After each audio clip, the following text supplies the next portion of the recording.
Hi, everybody. Welcome to the semi-weekly Tablas Creek Instagram live broadcast. I am, as always, Jason Haas. So I have a guest who I think, if you don't know him already, you are going to love to meet him. This is Jamie Goode, who is one of my favorite wine writers going right now, and has been for a long time. He's got a science background that most wine writers don't. He's both knowledgeable and critical in the way that he writes about things, and his experience is vast. I can't wait to talk to him. I can't wait for you all to get to meet him. But as we normally do when while we're waiting for people to join, I'm going to share some pictures as to what is going on with what's going on in the vineyard. So I'm afraid I have some bad news to start with. We had some frost last week. It is late in the year for us to worry about frost. You can see in this picture a Syrah shoot that was fine next to two others that got zapped. And frost is weird. It is not uniform. It's like this finger of death that comes and touches different parts of the vineyard. So we estimate that we got maybe 20% damage, maybe 15% damage. Not catastrophic, but it's significant. So here's a little stitched together thing of two different rows in the same block. This is a section of our Mourvedre. The one on the left, the sprinklers that are frost protection worked great. The one on the right, the frost protection sprinklers were misaligned slightly, so you can see where it just got frozen back. And it is late enough that we had a lot of growth. So the things that resprout, we're just hoping for good foliage. We're not expecting any crop on it. But it is the reality of what we're facing. It's been a decade since we last had a bad frost event here in 2011. And this one is not as bad as that one, but it's something that we know we're going to deal with for the rest of the growing season. That said, that is not what the whole vineyard looks like. I mean, the majority of the vineyard, 80% of the vineyard looks like this. Looks like it's supposed to look in May. So these are all the higher spots, or the spots where the frost protection worked properly. That's Syrah. Let me show you Grenache, which is flowering. It smells amazing in those vineyard blocks. And even some of the lower blocks were fine. Again, the frost is weird. So this is a Tannat block in the front, right in one of the lowest spots in the vineyard. It's often frost prone, but it seems like it escaped this year. Maybe Tannat's just so strong that it just shrugged it off. We do call it Mr. T for a reason. Going on in the cellar, we have been bottling. We bottled the Patelin Blanc, which I know this has been out of stock around the country. So I'm excited to get that back. We also bottled some more Vermentino. We have more whites getting bottled next month. And we are putting the Patelin Blanc into boxes again. So same way we did a little bit of boxing with the Patelin Rosé, we're going to do the same with the Patelin Blanc. That's Craig at the filler. And Chelsea and Neil building the boxes and sticking on the labels. We're probably not going to be ready to announce that for a couple weeks, but it's coming. So again, we'll see. Again, the reason we're doing this, if you're curious, is on our blog. The carbon footprint savings are incredible, and it's a great way of preserving wine once you've opened it for several weeks. So anyway, that's exciting, but that's kind of what's going on here. So. Again, that's the frost is not what we want to see, but it's also the reality of Paso Robles. We don't have to deal with rain during harvest. We don't have to deal with rot. We don't have to deal with mildew to a large degree, but we do get frosts in the spring, and they can happen as late as mid-May. Okay, I'm going to stop sharing, and I'm going to invite Jamie to join. I saw he so. Just sent the invitation, and hopefully we will see him shortly. Hey! Hello. How are you? Very good, yeah. Excellent. Where are you right now? I'm joining you from a restaurant called Swaff, which is in Clapham Junction. It's a natural wine bar, a natural authentic wine bar in south of London.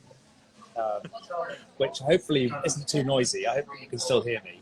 Okay. I can hear you. I can also hear a fair amount of noise in the background, but I can definitely hear you. So Good. As long as if it's too bad, I can walk outside and then we'll do that. Yeah. Cool.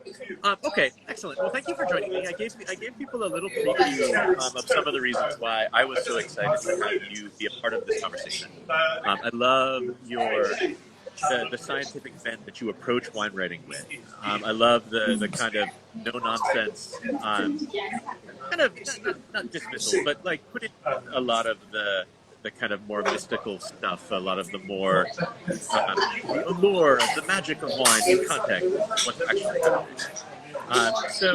But I would love to start by having you say, like, how did you get into wine? What was your path into wine? So my background was I did a PhD. I was thinking about becoming a researcher. Then I took a job as a science editor. And so I worked as a science editor for 15 years. But in the meantime, I developed a wine habit. So I started drinking lots of wine. I was very curious about wine. And this coincided with the beginning of the internet. So this is in the late 90s, mid to late 90s. Suddenly we got internet, like email and websites were things that you did. You put a hobby site together. You hand-coded HTML and you put a little site up, with the things you're interested in. And also what we had was these bulletin boards, discussion boards, where you'd go online and discuss your favorite topic. So it brought people who had this geeky interest together. And so what was fascinating is I got on, there was one called the Wine Lovers Discussion Group based in the US. Yep, I remember it. And so we got on there and we started discussing wine, and there was the occasional controversy. But there were professionals and amateurs like me on this. So I learned so much from interacting with collectors and professionals. And then when I had a work trip, I remember to go to Madison, Wisconsin. Yeah? We've gotten a couple of comments that people can't hear you because of the background noise. I'll go outside and see if this works. Yes.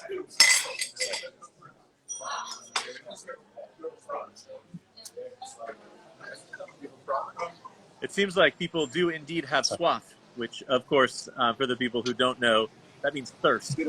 So, yeah.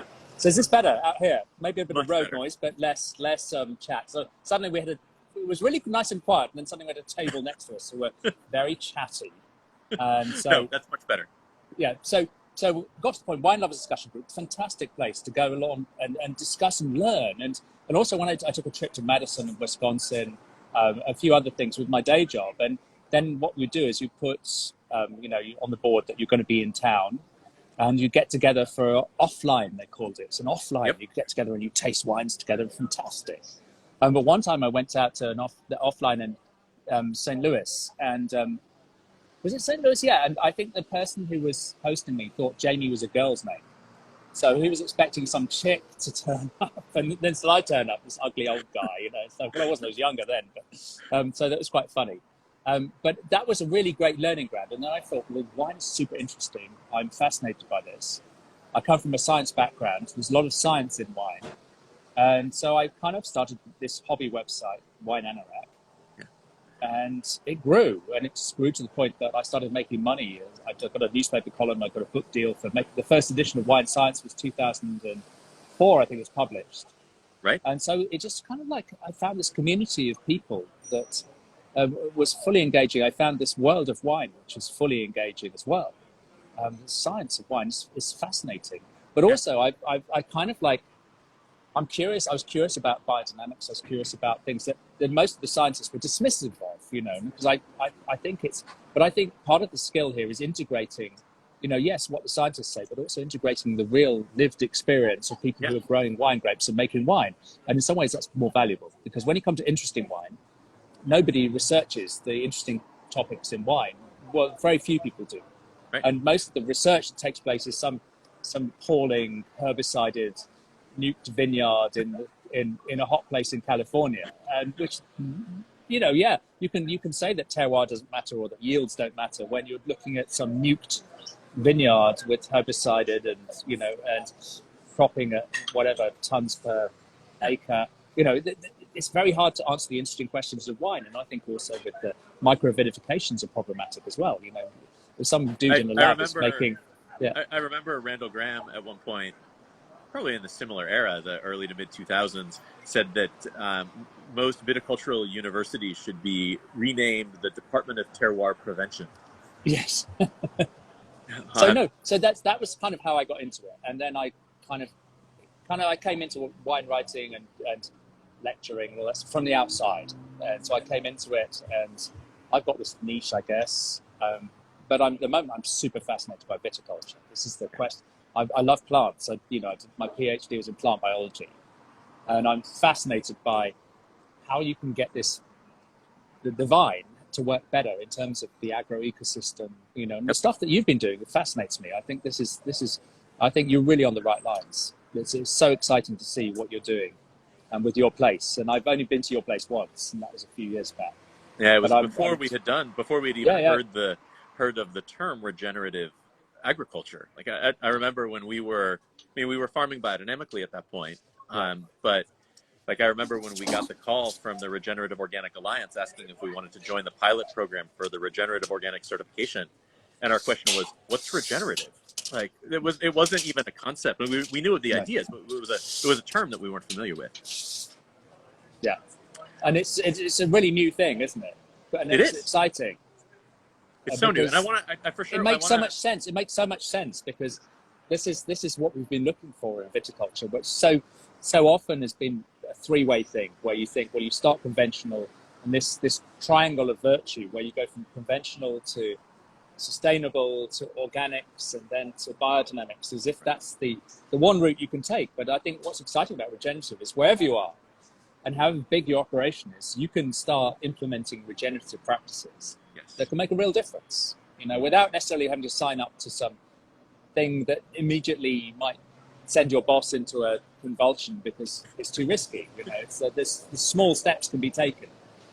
Yeah, that's always. I think that's the most important take-home message that we hope to provide to people who come to see us. And we've seen hundreds of vineyards since we got the regenerative organic certification. But the idea that it's like, just take the first step. Like, wherever you are, there's a step that you can take to make yourself a better steward of the soil that you have and of the land that you're working. And I mean, maybe that step is getting rid of systemic herbicides.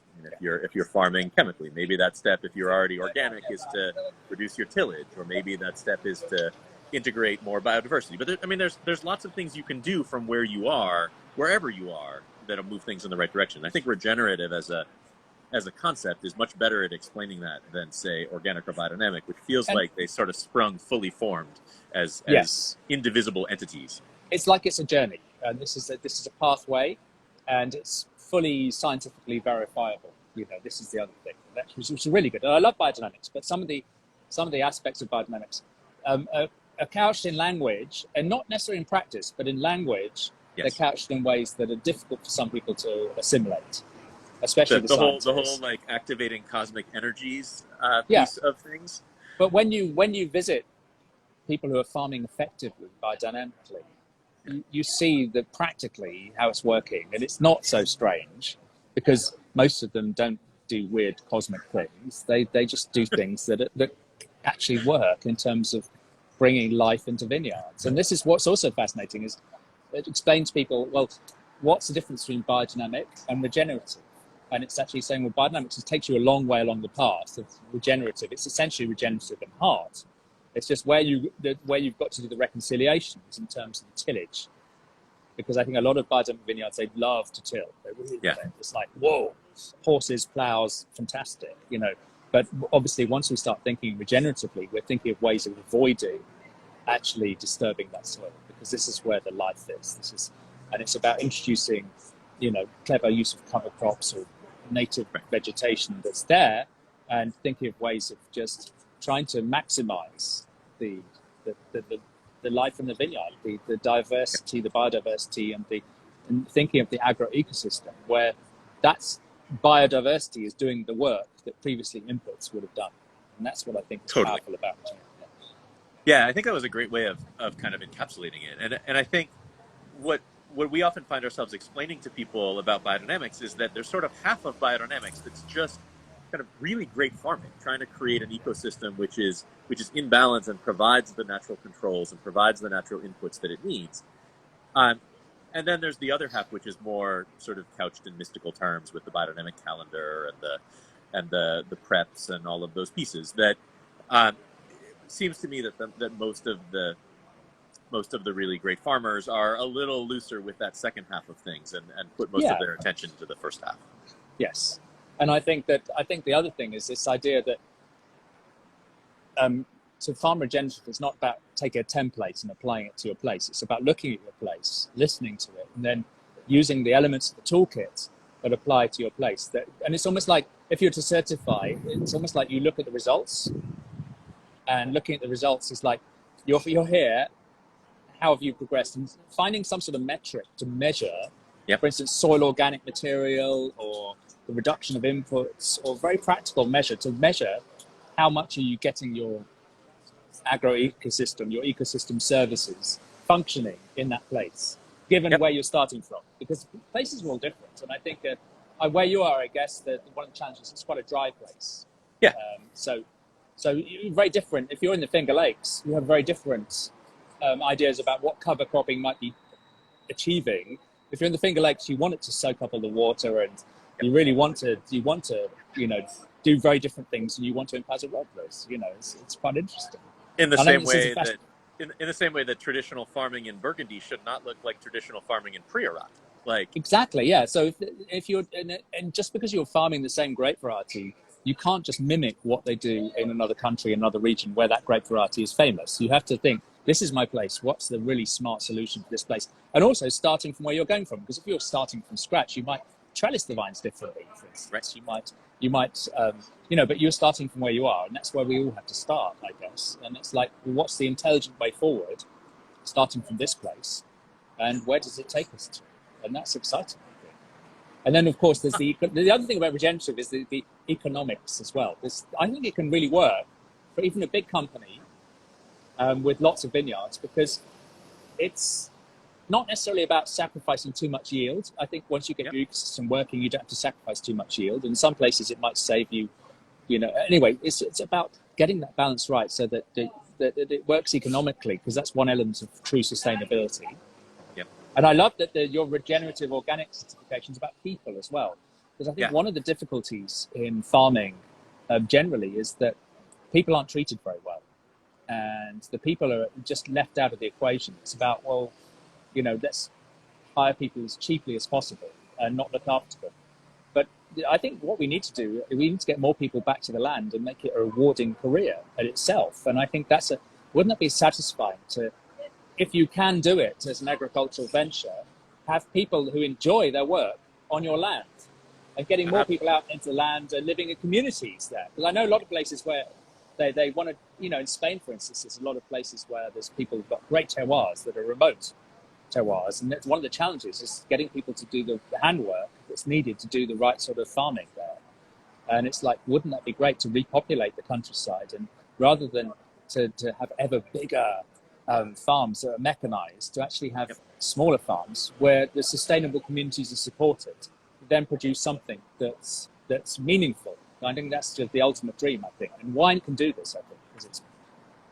Yeah, I think wine is in a uniquely good place to do this, because it's sort of a value-added product that the work that you do in the vineyard can translate into the quality of the wine that you produce in a more direct way than you could with maybe cotton or livestock or aquaculture. And because it's not a commodity product. Yeah, it's not commodity. It's as you say, it's like, if you grow really good wine grapes, just look at Napa. The average price for a ton of Cabernet Sauvignon is around $7,000. So it's like, there's money in grapes if they meet certain quality levels. So I'm not saying we need to grow $7,000 dollars a ton sort of fruit, but it's just like there can be some value in grapes. For sure. Well.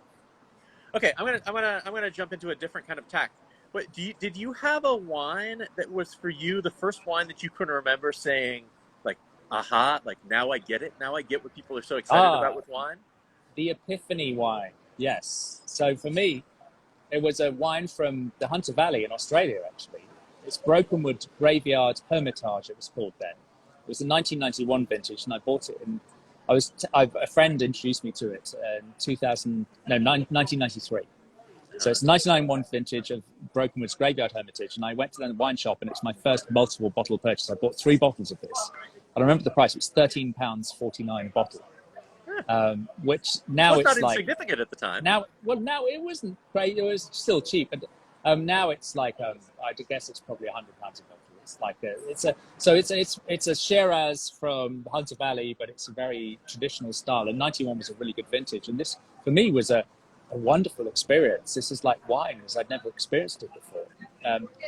But maybe there was another wine that before that. I mean, before that, I do remember trying a wine from, it was a Berry Estate Shiraz. And this is while I was still studying. And it was like a commercial Australian Shiraz. And this was maybe a year or two before that. And I tasted it. Normally when I was drinking at that stage, my goal was to find something that didn't make me want to throw up, you know. I was bottom feeding. I was buying cheap wine in those days was often really bad. It was like really horrible. Now cheap wine is much, much better. But the cheap wine then was like, whoa, that's really bad. And this was actually really nice. It's quite sweet. The fruit was sweet. And that made me think wine can taste nice.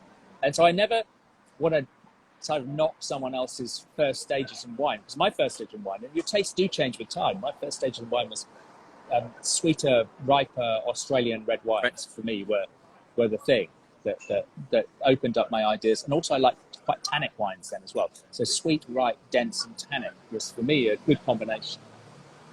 But that was a long time ago. And do you remember what the first kind of wine writing you did was about? Was it about a specific wine, or was it a more scientific take on technique, or what led you to want to write about wine? I think it was like overconfidence, maybe. I thought I knew what I was talking about and I knew nothing. So when I went on a work trip to Melbourne. I was editing a scientific media in Melbourne. I took my wife at the time with me, and what we did is we just got married. I think we married a short while, and this was in 1996. And so I was kind of interested in wine. I started discussing it on the bulletin boards, and we thought, well, there's some wine country near Melbourne, but actually I wanted to go to the Barossa Valley. I'd heard the Barossa Valley was really cool.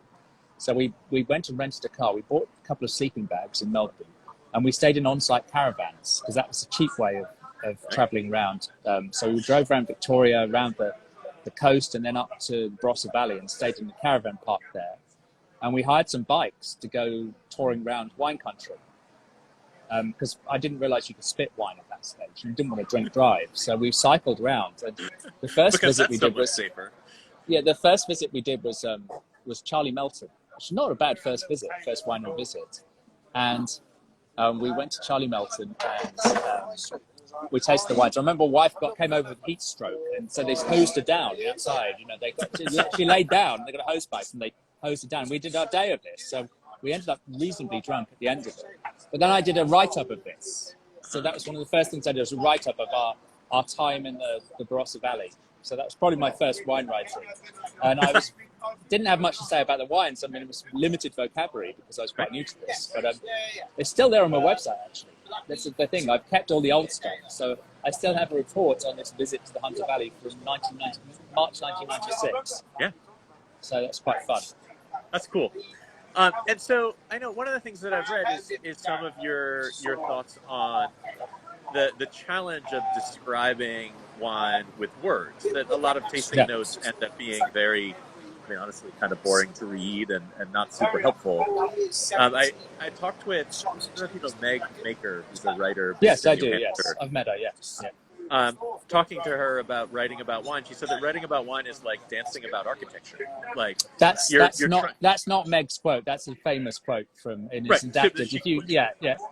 But I think she's right. So when we talk about the perception we have, it's an obscure thing that we're doing, you know, describing wine. It's not. It's like we think it's very normal in the wine trade to write our perceptions down in terms of words, you know, to try and write a tasting note. We're doing something that's quite unusual. And for most normal people, they really want to taste wine. I'm sure you get this when people come to visit you. If you put a glass of wine in their hand, they're fascinated.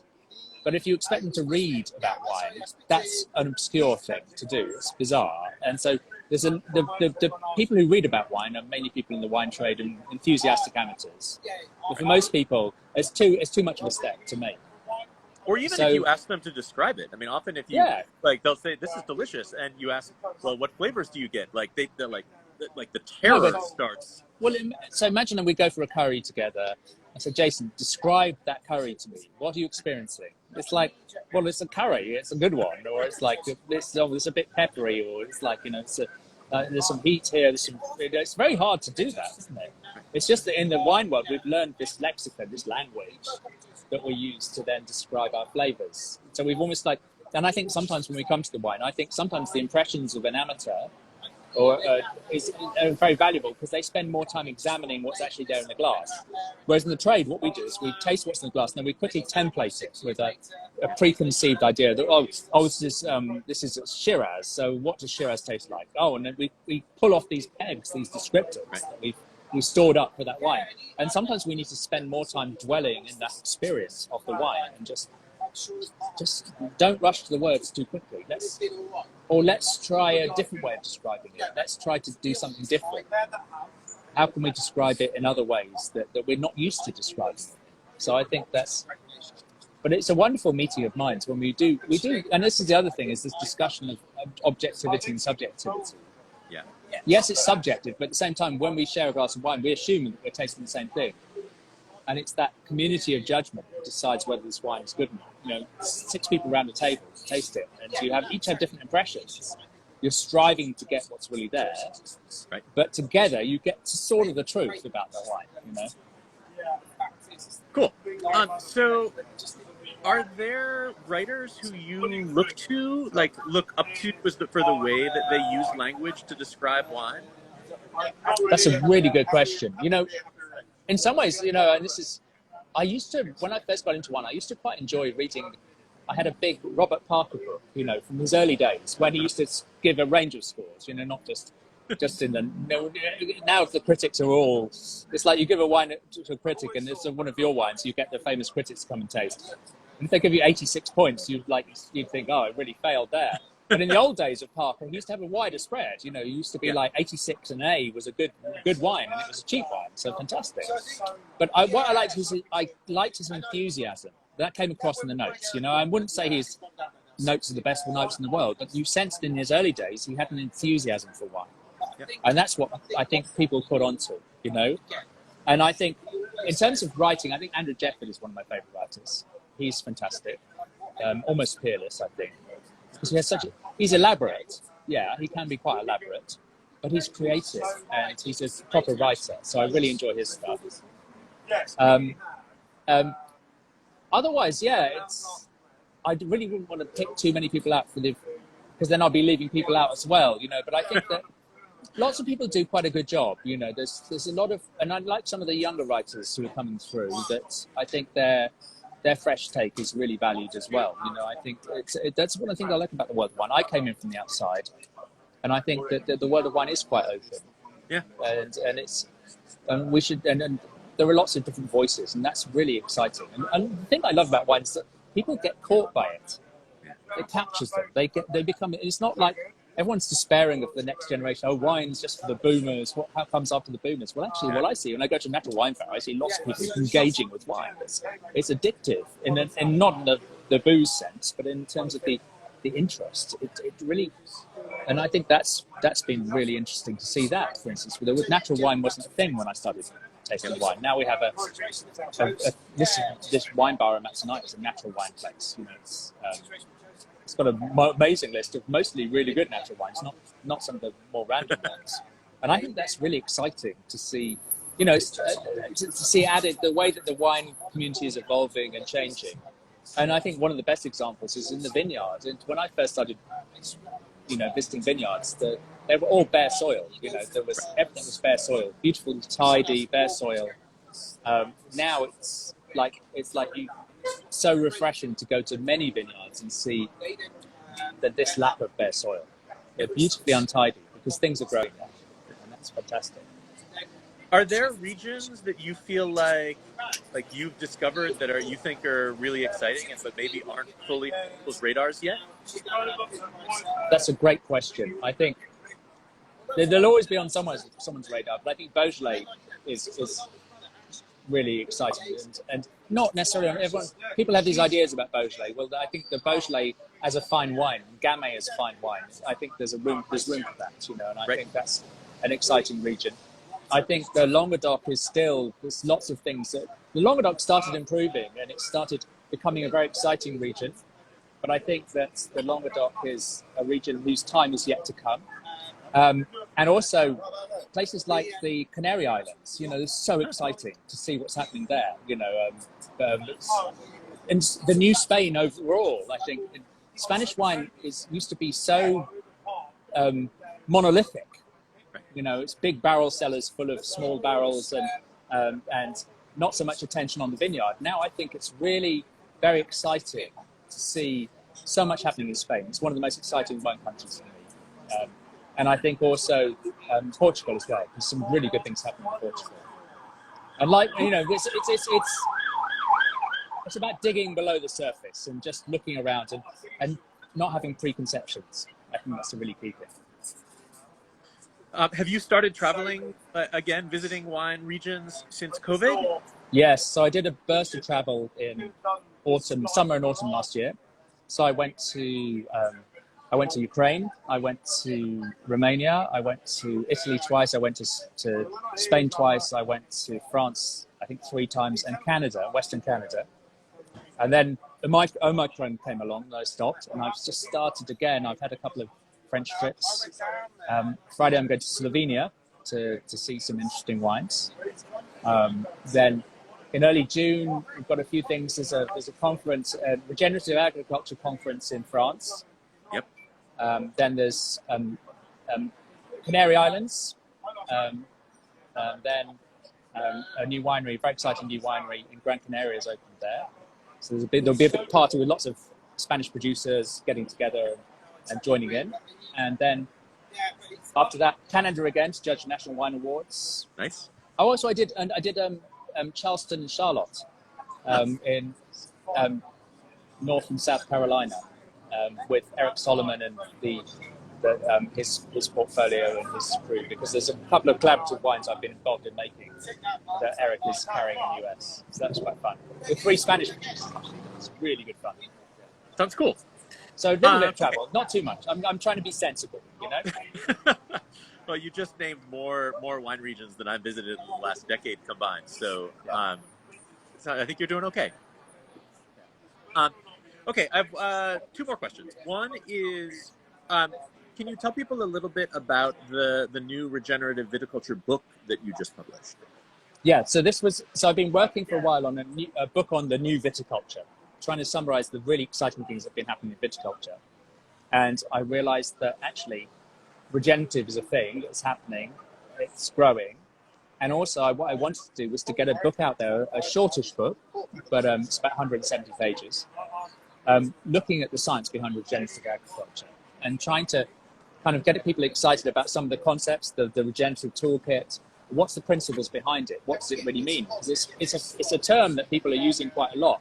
And I think in the trade, a lot of people aren't quite sure about what it really means and what's the science behind it. So the idea here was to get a book out that's based in science. It heads off some of the loonies, because anything like this always attracts a few loonies, you know. And so I thought I want the first book to get out on regenerative viticulture to be one that's based in science, but very readable. You know, that's what I try and do, is try and take the scientific concept and translate it into terms that people can understand, you know, and get on board with. That's one of the things I've always really admired about the way that you write, is that you write technically without writing incomprehensibly. Like you turn technical things into language that I think people can understand. Well, that's what I try to do. Yeah. And it's important because I think it's important to have that bridge, you know. Essential, I would say, and particularly given that I'm pretty sure that you are the only wine writer with any significant audience who has a PhD in plant biology. I'm sure there'll be another one quite soon, and then I'll just have to gracefully bow out, you know. So here you go. Here's the baton. You run with it. Meanwhile, you have a very important role to play, I think, in translating some of these technical topics into the language that people can wrap their heads And then the last question I had, because we've been at this for half an hour, which it does not feel like. It has flown by. But if people want to read more of your work, where should they? I mean, obviously they can follow you on Instagram, but where should they go to see the range of the things, or where might they find the range of the writing that you do? Well, a lot of my stuff gets on my website, which is wineanorak.com, and that's free to access. It's totally everything's free to access there. My model has always been to give away all my content, and hopefully then pick up other gigs. Encourage, try to become reasonably well known so that you can get nice gigs and sell books, that sort of thing. So yeah, Wine Anorak is a good place to start. Yeah. Super. Well, Jamie, thank you so much for taking a little time out of your Wednesday evening to join me, ducking out of what looks like a really fun wine bar. Yeah. It's actually, Jason, it's a great privilege because I love what you're doing. I really admire it, and I'm fascinated by the role that you've taken in spreading, and you communicate so well. All the things you're doing, I'm really amazed by the job that you do, and so it's a privilege for me to be here talking to you about this. Thank you. It's certainly something that we try to do. I mean, we can have the impact that we can have on our 270 acres, but if we can communicate about what we're doing and that spread to our neighborhood and our state and our industry, that's really where it matters. So yeah. I just made my week. Thank you. Good. Thanks. Lovely to chat. Excellent. So again, this has been Dr. Jamie Goode, wine writer, scientist, and just really fascinating guy to follow in the world of wine. If you are not currently following what he does, you really should. Hopefully after this conversation, you've already done that. So thank you again for joining, everyone. I will be back in 2 weeks. My guest in 2 weeks is going to be Annette Alvarez-Peters, who was the former national wine buyer in America for Costco, the most powerful wine buyer in the country, and has been a really remarkable advocate for all sorts of cool things in the world of wine in America. So join me in 2 weeks for my conversation with Annette. Meanwhile, thank you again, Jamie. Have a good evening. Have a good summer. I hope our paths bring us together sometime sooner than later. Yes. Great. Thank you. Okay. Cheers, everyone.